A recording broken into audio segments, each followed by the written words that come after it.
Hello everyone, my name is AP the Weird One, and welcome back to episode 3 of Kamen Rider Zeztz, case number 3, Erode. A very, I would say a good episode overall. However, I got an issue, and I have some worries about this episode, worries to what's going to come. I'm not going to necessarily go over a complete, what happened, but basically the bomber does kind of accomplish his goal to an extent, and but the hero does manage to save Mr. Fujima from his nightmare, though at a bit of a cost, I would say. Anyway, so I'll talk some of the. I want to. Let's go with where I had some more concerns. So obviously the hero's got to stop the nightmare, and he is ordered by Zero to got to find the mind's door somewhere in the dream world. And then when all of them open up is when the nightmare takes over and the human is lost. Or so we think. There is a chance. However, it's these two that give me a bit of a concern. So he's supposed to open somewhere, find the mind's door, but Zero doesn't tell him what to do with this information.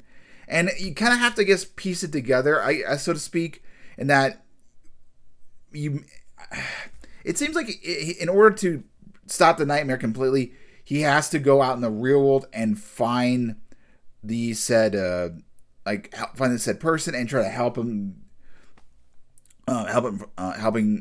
from his nightmare becoming a reality, whatever that might be. So when he finds that there's that he wants to do the explosion. But he kind of finds it too late because his department had already gotten canceled. So if he had found the mind's door earlier on, then maybe he could have prevented it from happening. It seems like that's what I'm kind of piecing together. They just don't explain, but it's like you find the mind's door, find him in a real life, trying to prevent whatever the circumstances happening, and then hopefully in the dream world it doesn't happen again. I don't know, If a positive thing happens in the real world, then the nightmare can be somewhat subdued in the dream world, I think. The other issue I have is like I said, is that there is a final chance that once the nightmare consumes the person, there is a secondary chance for him to escape. And this is kind of where I had the little bit of the problem. And what the reason is, they say once the mind's door all opens, the person's gone completely, which that should have been the case. This should have been one where the hero should have actually kind of failed. Yes, he stopped the bomber, but he didn't save the person. I think that I have a major lesson to be learned instead of giving him a hero's victory. Now, mind you, this is still on weird. It looks to me, it seems like they were just concluding the prologue of the series. But I don't know, I feel like it would have been necessary to have a little bit of loss to teach him, in order to be a special agent, you have to do the research and everything. I don't know. I would have not liked the secondary chance. But the reason it also bugs me is I don't know. I get this feeling that the writers will kind of use as a crutch, because there's more, he's got these multiple chances, he can be able to save he'll be able to save the person. They're gonna maybe have some fights in the real world. I don't know. I could see it being a bit of a problem. However, on the other hand, because I think this could have happened because we show this in this case, show them being captured. I believe that the creators are trying to tell us that there's going to be a time where the hero's Zeztz is not going to be able to save the human, and the best he's going to have to do is destroy the monster. I think that's what they're trying. The writers are trying to allude to us, saying, "Hey, the hero is gonna stumble. I wish it was now, but they're definitely alluding to that." I don't know. It just okay, you got the mind's door, and okay, what are you supposed to do with it? That they just didn't very clarify it very well. Personally, that's how I saw it.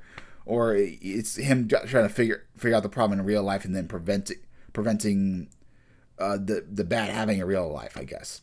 But there are some good moments. I mean, we do see the explosion at the very beginning that does cause problems in real life. We do see big time, and we also kind of learned that the bomber was sort of a big necessary villain in order to create a portal for more butterflies to come through and cause more bad dreams and the wishes for Nox, who I kind of thought was like just like more chaotic being, but this episode made me think no, he's pure evil, but he might be more like a sideline person, like he's not super involved, but I'm not 100% sure considering I've seen some links.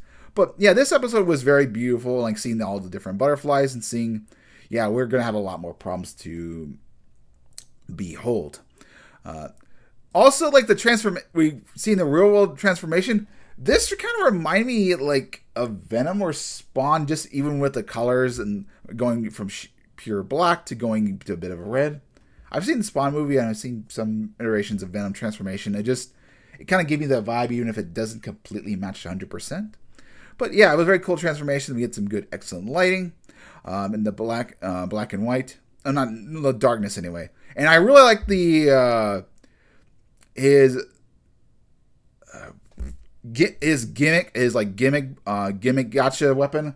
Like I'm hoping we kind of have a balance between the two gimmick like transformations and then also like gimmick power ups, because this one was like really fun. It was like a stretchy, but it was using some kind of good creative ways, making a little bit of armor and weaponry. Like it felt like his attacks felt like very solid and strong, even more so than like say like Mr. Fantastic, or I think the other one from Arrow, the one that got fired, whatever. And I think maybe even Kamal Khan, the Muslim hero that has stretchy stuff, or at least stretchy hands.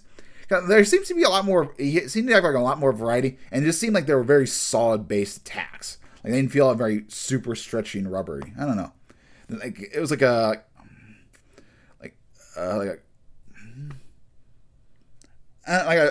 maybe like a copper metal, like bending copper metal, or like a wood, like an amber wood or something that's very hard, or like a hard glue substance. But that's kind of how I noticed.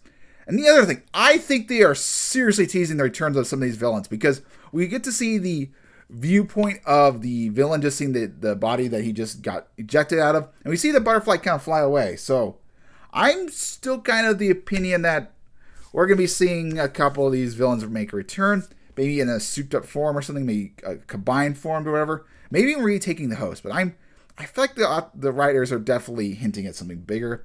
But at the end of the episode, we see the main hero drive away in the motorcycle, kind of bit beat up.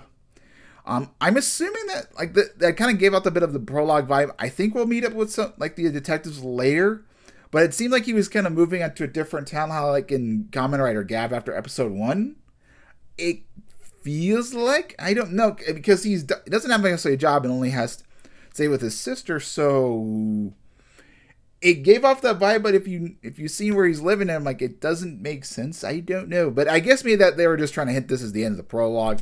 Like now we get into the real hard stuff, whatever. I think it was just more of an allusion to that, I guess. So a solid episode, but I'm hoping some of my concerns are gonna be followed through, and we see that the main character is going to do a lot more detective work, and that they don't rely on this real world crutch like saving the person. Like, okay, like we'll assume like every person has 3 doors. If the base he can prevent the case from happening in the real world. We can have that, just not a ton of it. I'd like him to be a good balance, and we see some of the.